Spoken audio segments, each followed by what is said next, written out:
ये कहानी शुरू होती है उत्तर प्रदेश के झांसी के टहरौली थाना क्षेत्र के कुम्हरिया गांव से। 24 जून 2024 की एक आम सी शाम। अजय सिंह जब अपने घर लौटे तो दरवाजे पर बाहर से ताला लगा पाया। वो 2 दिन पहले ही अपनी पोती के जन्मदिन के लिए ग्वालियर गए थे, अपनी छोटी बहू पूजा जातव के पास। उनका बेटा संतोष भी वहीं था। घर पर अजय की लगभग 55 वर्षीय पत्नी सुशीला अकेली थीं। अजय ने सोचा शायद आस पड़ोस में किसी के घर गई होगी। यही सोचकर उन्होंने ताला खोला और घर के अंदर दाखिल हुए, लेकिन अंदर का मंजर देखकर उनके पैरों तले से जमीन खिसक गई। घर का सारा सामान बिखरा पड़ा था। कमरे की अलमारी खुली थी और उसमें रखे जेवर और नकदी गायब थे। अजय का दिल किसी अनहोनी की आशंका से बैठ गया। उनकी नजर बिस्तर पर पड़ी। बिस्तर पर उनकी पत्नी सुशीला की लाश पड़ी थी। लाश के मुंह में कपड़ा ठूसा हुआ था और गले पर निशान साफ बता रहे थे कि उन्हें गला घोंटकर मारा गया है। अपनी पत्नी को इस हालत में देखकर अजय की चीख निकल गई। शोर सुनकर आस पड़ोस के लोग जमा हो गए। पड़ोसियों ने बताया कि उन्होंने एक अनजान औरत और एक आदमी को घर में घुसते हुए देखा था। खबर मिलते ही पुलिस मौके पर पहुंची। अजय ने अपनी बड़ी बहू रागिनी और उसके भाई पर हत्या का शक जताया। रागिनी का अपने ससुराल वालों से विवाद चल रहा था और वो पिछले 8 महीने से अपने मायके में रह रही थी। पुलिस अभी रागिनी और उसके भाई से पूछताछ करने की तैयारी ही कर रही थी कि दोनों खुद ही थाने पहुंच गए और खुद को बेगुनाह बताया। अब पुलिस के लिए यह मामला एक पहेली बन गया था। मौके पर कोई सुराग नहीं था, कोई चश्मदीद नहीं था जो कातिलों को पहचान सके, और आसपास कोई सीसीटीवी कैमरा भी नहीं था। जांच आगे बढ़ी, रागिनी से भी पूछताछ हुई, लेकिन पुलिस को ऐसा कोई सबूत नहीं मिला जिससे यह साबित हो कि हत्या उसने की है। केस जैसे एक अंधेरी गली में पहुंच गया था। तभी पुलिस का ध्यान अजय की 29 वर्षीय छोटी बहू पूजा जातव पर गया। ये बात थोड़ी अजीब थी कि अंतिम संस्कार की रस्में शुरू होते ही पूजा वहां से गायब हो गई थी। इस बात ने पुलिस का शक गहरा कर दिया। पुलिस की एक टीम फौरन ग्वालियर के लिए रवाना हुई। ग्वालियर पहुंचकर पुलिस ने पूजा को हिरासत में लिया और झांसी ले आई। शुरुआती पूछताछ में पूजा ने खुद को बेकसूर बताया। उसने कहा कि वो तो अपने पति और ससुर के साथ ग्वालियर में थी, वो हत्या कैसे कर सकती है। लेकिन जब पुलिस ने थोड़ी सख्ती दिखाई तो पूजा ज्यादा देर तक टिक नहीं पाई और टूट गई। उसने जो सच बताया उसे सुनकर पुलिस वालों के भी होश उड़ गए। उसने कबूल किया कि अपनी सास सुशीला की हत्या उसी ने करवाई है और यह हत्या उसने अपनी सगी बहन और उसके बॉयफ्रेंड की मदद से करवाई है। लेकिन कहानी सिर्फ इतनी नहीं थी। कत्ल की यह वारदात तो इस कहानी का एक हिस्सा भर थी।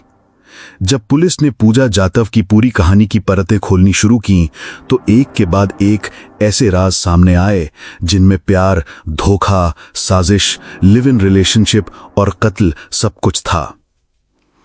लेकिन दोस्तों, आगे बढ़ने से पहले आप किस राज्य या ठिकाने से हमें देख रहे हैं वो कमेंट सेक्शन में बताइए।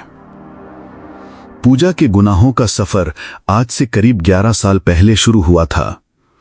ग्वालियर की रहने वाली पूजा की पहली शादी मध्य प्रदेश के निवारी जिले के ओरछा में रहने वाले रमेश नाम के एक शख्स से हुई थी। शादी के कुछ समय बाद ही दोनों में झगड़े होने लगे। एक दिन झगड़ा इतना बढ़ा कि पूजा ने गुस्से में भाड़े के गुंडों से अपने ही पति पर गोली चलवा दी। किस्मत अच्छी थी कि रमेश बच गया। रमेश ने पूजा के खिलाफ केस दर्ज करा दिया। इसी केस की सुनवाई के लिए पूजा को अक्सर ग्वालियर कोर्ट जाना पड़ता था। यही कोर्ट में उसकी मुलाकात झांसी के रहने वाले कल्याण सिंह से हुई। कल्याण पर भी कई मुकदमे चल रहे थे और वो भी सुनवाई के लिए कोर्ट आता था। दोनों में बातें होने लगीं और धीरे धीरे ये मुलाकातें प्यार में बदल गईं। पूजा और कल्याण ने साथ रहने का फैसला कर लिया और झांसी आ गए। पूजा कल्याण के साथ लिव इन में रहने लगी। सब कुछ ठीक चल रहा था कि करीब 6 साल बाद एक सड़क हादसे में कल्याण की मौत हो गई। कल्याण की मौत के बाद उसके बड़े भाई संतोष और पिता अजय पूजा से मिले और उसे अपनी छोटी बहू का दर्जा देकर घर ले आए। ससुराल में आने के कुछ वक्त के बाद ही पूजा की नजदीकियां अपने जेठ यानी कल्याण के बड़े भाई संतोष से बढ़ने लगीं। संतोष पहले से शादीशुदा था, लेकिन दोनों के बीच अवैध संबंध बन गए। कुछ खबरों के मुताबिक पूजा ने अपने ससुर अजय के साथ भी नजदीकी रिश्ते बना लिए थे। जब इस रिश्ते की भनक संतोष की पत्नी रागिनी को लगी तो घर में रोज कलह होने लगी। उधर पूजा की सास सुशीला भी उसे पसंद नहीं करती थी। घर के झगड़ों से तंग आकर पूजा वापस ग्वालियर आकर रहने लगी। यहीं उसने संतोष की बेटी को जन्म दिया। अब पूजा को अपने और अपनी बेटी के भविष्य की चिंता सताने लगी। उसने अपने ससुर अजय की 16 बीघे जमीन में से अपने पति कल्याण के हिस्से की 8 बीघे जमीन की मांग की।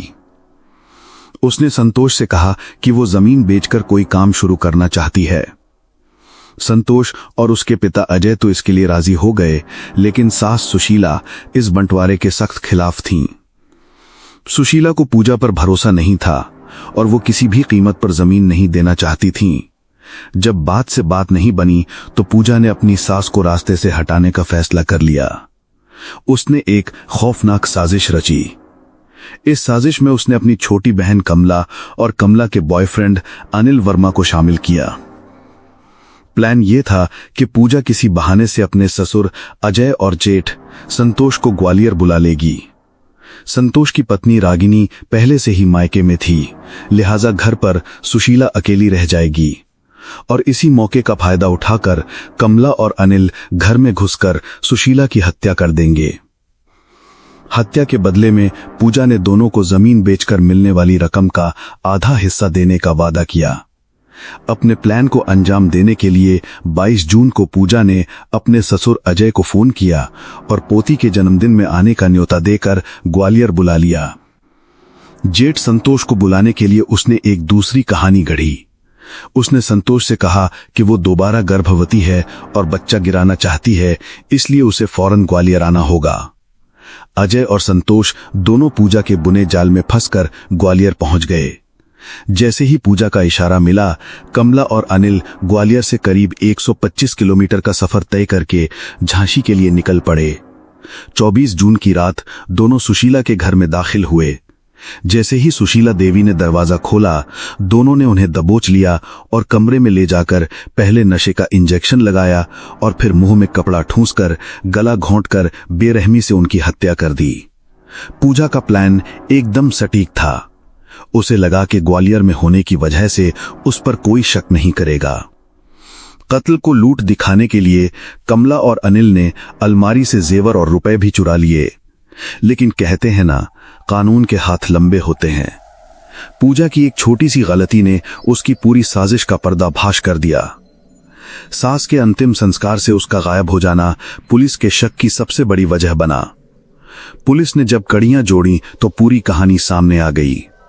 पुलिस ने पूजा और उसकी बहन कमला को गिरफ्तार कर लिया, लेकिन अनिल वर्मा फरार चल रहा था। फरार चल रहा अनिल वर्मा मंगलवार की रात को लूटे हुए जेवर बेचने के लिए अपने किसी रिश्तेदार के पास जा रहा था, जब पुलिस की उस पर नजर पड़ गई। पुलिस ने उसे रोकने की कोशिश की तो उसने पुलिस पर फायरिंग शुरू कर दी।